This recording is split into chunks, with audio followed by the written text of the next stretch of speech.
是一个蛮不错的想法，然后有让就是坐在这里的人感觉更友善，对，至少它是个微笑的标志，这样的，不是说什么就是拒绝人，而是一个微笑，所以就会觉得说坐在这里是被允许的这样子。我来这里2次啊，对啊，在这里地方比较好看休息可以呀，对呀，休息可以比较好看，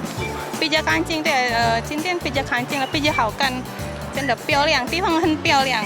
就是说，因为他们一定会在这嘛，最好当然是让他们最舒服的在这。那像我刚刚说过，还有台湾人像我这样子的，那可能就买一个饭团，买一个 7 的东西来这边，然后等着坐车，或是等着离开。所以这边也算是一个过站嘛。那因为我住国外很多年，国外的车站就是也有这种设施，尤其是台北市大都市，会有比较完整的设施让民众坐着。对，所以这一种改造，我觉得还算是不错。